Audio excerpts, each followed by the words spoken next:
नमस्कार दोस्तों, मैं प्रभात तिवारी और सार्थक क्लासेस के यूट्यूब चैनल पर आप सभी लोगों का बहुत बहुत स्वागत करता हूं। वीडियो स्टार्ट करने से पहले दोस्तों आप सभी लोगों से मैं क्षमा चाहूँगा।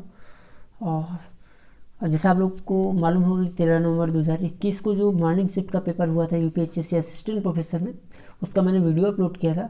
बट गलती से मुझे जो अपनी आंसर की बतानी थी, जो सही आंसर की आपको अपडेट करनी थी, उसके बजाय मैं आपको जो अभ्यर्थी ने मुझे प्रश्न पत्र उपलब्ध कराया था और उसमें जो टिक लगे थे मैं उनको बता गया था। रीज़न यह था दोस्तों कि मेरे पास जो है उसका प्रिंट आउट था और मैंने सारे प्रश्न उत्तर सर्च कर लिए थे। और मैं भी इस बात से काफ़ी अचंभित हूँ कि ऐसी इतनी बड़ी गलती मुझसे कैसे हो गई। हालांकि जैसा आप लोग काफ़ी विश्वास करते हैं सार्थक क्लासेस के ऊपर, और मेरा हमेशा प्रयास रहता है कि इस तरह कोई मिस्टेक ना होने पाए, कोई गलत इन्फॉर्मेशन मैं आप लोगों तक ना उपलब्ध कराऊँ। फिर भी ह्यूमन बीइंग नेचर होने के कारण गलती हो गई, जिसके लिए मैं क्षमा चाहता हूँ आप लोगों से। मुझे उम्मीद ही नहीं, पूरा विश्वास है कि आप लोग मेरी इस गलती को अवश्य क्षमा कर देंगे। एक बार फिर से इस वीडियो को मैं अपलोड कर रहा हूँ। पुराना वीडियो मैंने डिलीट कर दिया है, जिससे कि भविष्य में किसी भी समय आपको प्रॉब्लम ना करे कभी समय देखते समय। और नए वीडियो में जो ऑथेंटिक आंसर की हो सकती है वो मैं शेयर करने जा रहा हूँ आप लोगों के साथ। तो पहला प्रश्न क्या है देख लेते हैं। ज्वालामुखी के संदर्भ में कौन सा कथन सत्य है? तो जैसा मैंने आपको जैसा आप लोग जानते हैं कि एक रिसर्च पेपर प्रकाशित किया गया था नेचर जियो साइंस पत्रिका में, उसके आधार पर ही ये दोनों कथन है। और उसी रिसर्च में ये निकल के आया था कि ज्वालामुखी की विस्तृत श्रृंखला वायुमंडलीय कार्बन डाइऑक्साइड के उत्सर्जन और इसे हटाने की भूवैज्ञानिक समय में जिम्मेदार माना गया, और साथ ही साथ यह प्रक्रिया पृथ्वी के सतह का तापमान स्थिर करती है। तो इस तरीके से ऑप्शन सी राइट आंसर हो जाएगा। आगे बढ़ते हैं, question number 2। Ganga action plan किस वर्ष में प्रारंभ किया गया था? तो गंगा एक्शन प्लान की अगर हम बात कर लेते हैं तो ये प्रारंभ किया गया था 14 जनवरी 1986। तो ऑप्शन बी राइट आंसर हो जाएगा। देखिए, इसकी जो राइट आंसर है मैंने अपनी पीडीएफ में लिख रखे हैं, वही मैं शेयर कर रहा हूँ आपसे। और क्वेश्चन नंबर 3, किस राज्य सरकार ने सरकार की उपलब्धियों को प्रदर्शित करने के लिए वेब आधारित मंच प्रतिबिंब मार्च 2017 शुरू किया? तो देखिए, मार्च 2017 ये आप चाहे आप स्कीम की बात कर लीजिए या करंट अफेयर्स की बात कर लीजिए। अगर करंट अफेयर्स के पॉइंट ऑफ व्यू से देखें तो काफ़ी पुराना है, तो इसमें कर्नाटक से ही होगा, option C. Question number 4, Bharat ने किस देश के साथ संयुक्त सैनिक युद्धाभ्यास ब्रज पहाड़ 2021 किया है? जो लोग सार्थक क्लासेस के साथ पिछले समय जुड़े हुए हैं तो उन लोगों को यह आंसर बिल्कुल सही मालूम होगा और सही लगाया भी होगा। ऑप्शन सी राइट आंसर हो जाएगा यहाँ पर, यूएसए। क्वेश्चन नंबर 5, फरवरी 2021 में अखिल भारतीय टेबल टेनिस संघ द्वारा घोषित महिला यानी वुमेन रैंकिंग में प्रथम स्थान किसे मिला है? तो देखिए, इसमें जो सही ऑप्शन होगा वो ए होगा, Srija Akula. Option A right answer हो जाएगा यहाँ पर। आगे बढ़ते हैं, क्वेश्चन नंबर 6, निम्न में से कौन सा शोध वर्तमान परिस्थितियों में सुधार पर केंद्रित है? तो इसमें जो राइट आंसर हो जाएगा सी, क्रियात्मक शोध। तो ऑप्शन सी राइट आंसर हो जाएगा क्वेश्चन नंबर 6 में। आगे बढ़ते हैं, क्वेश्चन नंबर 7, जांच पड़ताल की प्रक्रिया से एकत्रित किए गए मूल आंकड़ों को क्या कहते हैं? देखिए, ऐसे जो भी मूल आंकड़े होते हैं किसी भी जांच पड़ताल के लिए वो प्राथमिक आंकड़े होते हैं। और ऐसा देखिए, हमने जो सार्थक क्लासेस नोट्स हैं उसमें हमने इसको शेयर भी किया था कि जो प्राथमिक आंकड़े और द्वितीयक आंकड़ों के विषय में कुछ फैक्ट्स, उनके आधार पर भी ये जो फैक्ट हमारा होगा बी राइट आंसर हो जाएगा। ऑप्शन बी राइट आंसर होगा इसमें। आगे बढ़ते हैं, क्वेश्चन नंबर 8, राष्ट्रीय अध्यापक शिक्षा परिषद एक संवैधानिक निकाय के रूप में अस्तित्व में कब आया? तो देखिए, 1993 में यह अधिनियम बना था और 1995 यानी 17 अगस्त 1995 को ये अस्तित्व में आया था। ये जो समय दौरान है, इस अवधि में 8वीं पंचवर्षीय योजना चल रही थी। तो ऑप्शन सी राइट आंसर हो जाएगा यहाँ पर। क्वेश्चन नंबर 9, विचारों एवं कथनों का उत्कृष्ट संगठन करते हुए लिखने का कौशल एक उदाहरण है। पिछली बार देखिए, इसमें हमने बताया था बोध समझ का, लेकिन वास्तव में ये बोध या समझ का नहीं। जो मेरी बात हुई है, जो लोग रिसर्च के मतलब इस क्षेत्र के अच्छे जानकार हैं, उन्होंने हमें इसमें जो है बी, जो संश्लेषण, इसकी संभावना अधिक बताई है। हालांकि देखना होगा कि अब जो यूपीएचएससी द्वारा इसमें किसका आंसर सही माना जाता है, लेकिन हमें जो जानकारी मिली हुई है वो संश्लेषण का, तो ऑप्शन बी के साथ ही हम जाएंगे इसमें।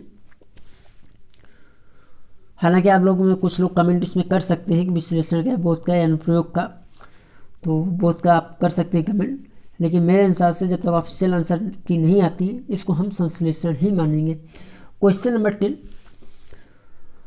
मध्याह्न की गणना के संदर्भ में निम्नलिखित कथनों में कौन से कथन सही हैं? तो इसमें देखिए ये जो तीनों हैं, आंकड़ों का वितरण सामान्य है, प्रत्येक आंकड़ा स्कोर महत्वपूर्ण है, और तीसरा शुद्धता और विश्वसनीयता की आवश्यकता है। तो इसमें तीनों ही होना चाहिए, तो ऑप्शन डी राइट आंसर हो जाएगा। अब आगे बढ़ते हैं। क्वेश्चन नंबर 11, संगणक में शब्द एफटीपी का क्या अर्थ है? तो एफटीपी का अर्थ होता है फाइल ट्रांसफर प्रोटोकॉल, यानी ऑप्शन बी राइट आंसर हो जाएगा यहाँ पर। आगे बढ़ते हैं। क्वेश्चन नंबर 12, इंटरनेट के संदर्भ में बैंडविड्थ क्या है? तो देखिए बैंडविड्थ जो होती है वो होती है प्रति यूनिट ट्रांसफर बिट्स की संख्या। तो यहाँ पर देखिए प्रति यूनिट और बिट्स की संख्या हमें ऑप्शन डी में मिल रहा है, तो हमारे हिसाब से ऑप्शन डी राइट आंसर होगा इसमें। क्वेश्चन नंबर 13, निम्नलिखित में से कौन सा एक इलेक्ट्रॉनिक उपकरण में सोशल साइट नहीं है? तो सोशल साइट याहू नहीं, ऑप्शन सी राइट आंसर हो जाएगा यहाँ पर। क्वेश्चन नंबर 14, संगणक के भंडारण के संबंध में शब्द टीबी का क्या अर्थ होता है? तो टीबी का अर्थ जैसे आप लोग जानते हैं terabyte, option C right answer हो जाएगा। और क्वेश्चन नंबर 15, निम्नलिखित में कौन सा एक आउटपुट डिवाइस है? जैसे आप सभी लोग जानते हैं स्पीकर आउटपुट डिवाइस है, ऑप्शन बी राइट आंसर हो जाएगा। अब आगे देखते हैं। क्वेश्चन नंबर 16, वन्यजीव संरक्षण 2020 के लिए लाइफ टाइम सर्विस पुरस्कार निम्नलिखित में से किसने जीता है? तो इसका सही ऑप्शन हो जाएगा A Theodore Baskaran, option A right answer हो जाएगा। दोस्तों एक आपसे और बात मैं शेयर करूंगा कि देखिए अगर जो पेपर बनाया गया है ये मुझे लग रहा है कि जो विषय विशेषज्ञ हैं उनके पार्ट की जो यूनिट है विषय विशेषज्ञों को ही भेजी गई है और वहीं से पेपर बनवाए गए, प्रश्न कलेक्ट किए गए। तो जो प्रश्नों का नेचर है वो थोड़ा सा डिफिकल्ट भी है कहीं कहीं पर, और मेरा ऐसा मानना है कि जो सारे प्रश्न अगर आप ये उम्मीद करके चलते हैं कि कहीं एक जगह पर एक प्लेटफॉर्म से आपको मिल जाएंगे तो ऐसा बहुत मुश्किल है। मुझे नहीं लगता कि कोई एक प्लेटफॉर्म, चाहे मैं खुद सार्थक क्लासेस की बात करूँ, दूसरे की मैं बात नहीं करूँगा, तो 100% तो आपको प्रश्न मिलना संभव नहीं है। लेकिन फिर भी 20 क्वेश्चन के ऊपर अगर आप जीके के पार्ट में स्कोर करते हैं तो एक अच्छा स्कोर होता है, और अगर 20 से कम रह जाता है तो इस स्कोर को हम बहुत अच्छा नहीं कहेंगे। तो आप प्रयास कीजिए, देखिए 100% किसी का नहीं होता है, और कभी कभी क्या होता है कि कुछ अभ्यर्थियों की किस्मत बहुत अच्छी काम करती है और जो भी गलत क्वेश्चन अनुमान भी लगाते हैं तो वो भी सही हो जाता है। इसलिए अलग अलग जो राउंड में देखने को मिलता है, किसी क्वेश्चन कुछ ज़्यादा होते हैं, किसी कम होते हैं, तो उस समय घबराने की ज़रूरत नहीं है। हालांकि आपका सब्जेक्ट भी स्ट्रांग होना चाहिए, ठीक है। तो आगे बढ़ते हैं। क्वेश्चन नंबर 17, भारत में मुख्य रूप से कितने प्रकार की मृदा पाई जाती है? भारत में मुख्य रूप से देखिए इसमें मैंने इसको बहुत सर्च किया और मैंने बहुत सारी बुक्स भी देखी, तो कहीं पर ये 7 मिलता है, कहीं पर 8 मिलता है, अलग अलग हैं।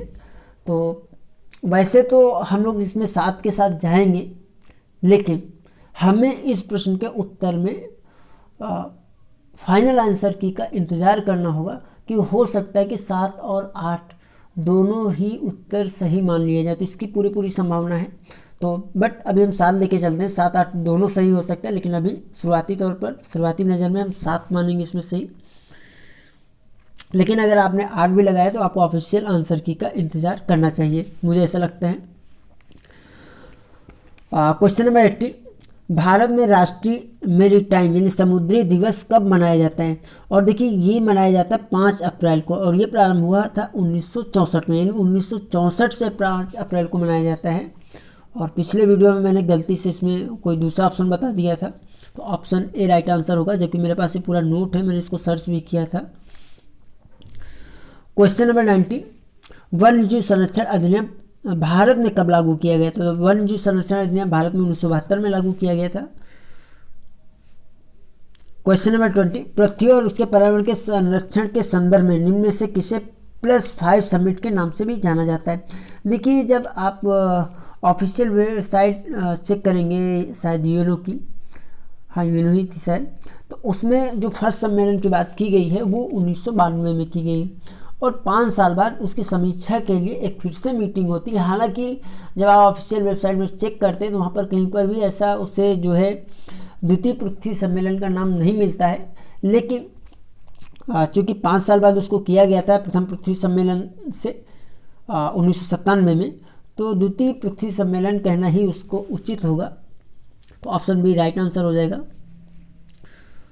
क्वेश्चन नंबर 21, महाराणा रणजीत सिंह का जन्म किस मिसल में हुआ था? सॉरी, तो ऑप्शन सी राइट आंसर होगा इसमें, सुक्कर चकिया। क्वेश्चन नंबर 22, निम्नलिखित में किसको मार्ले मिंटो सुधार कहा जाता है? तो इसमें जो भारत परिषद अधिनियम 1909 है, इसे मार्ले मिंटो सुधार कहा जाता है। ऑप्शन सी राइट आंसर हो जाएगा। क्वेश्चन नंबर 23, इनमें से कौन डेक्कन एजुकेशन सोसाइटी के संस्थापक में से एक थे? तो दिए गए ऑप्शन में अगर संस्थापक सदस्यों की बात करें तो ऑप्शन बी राइट आंसर होगा, बाल गंगाधर तिलक संस्थापक सदस्यों में से एक थे डेक्कन एजुकेशन सोसाइटी की। Option B right answer. Question number 24, The Indian Struggle नामक पुस्तक के लेखक निम्नलिखित में से कौन है? तो ये सुभाष चंद्र बोस जी हैं। देखिए, आप पिछले पेपर में देखें तो सुभाष चंद्र बोस जी से के संबंध में कई क्वेश्चन पूछे गए हैं। पिछले प्रश्न पत्र में था, इसमें भी देखने को मिल रहा है। तो सुभाष चंद्र बोस जी को थोड़ा सा आप और देख लीजिएगा, हो सकता है आगे भी इससे संबंधित सुभाष चंद्र जी बोस हैं, और मुझे लगता है चंद्रशेखर आज़ाद जी को भी आप थोड़ा सा देख लीजिएगा। कुछ कह नहीं सकते आगे के पेपर को, लेकिन एक पूरी जो संभावना है उसको हम नज़र तो रखेंगे। क्वेश्चन नंबर 25, निम्नलिखित भारतीय जनजातियों का पश्चिम से पूर्व सही क्रम निम्न से कौन सा है? ये पहाड़ियाँ थी, और मैंने आपसे कहा था कि इसको आप देख लीजिएगा, मेरी बुक उस समय नहीं मिल रही थी, लेकिन मैं अभी आपको बताऊं जो इसका सही ऑप्शन होना चाहिए वो सी होना चाहिए, गारो, खासी, जयंतिया और Naga. Option C right answer हो जाएगा।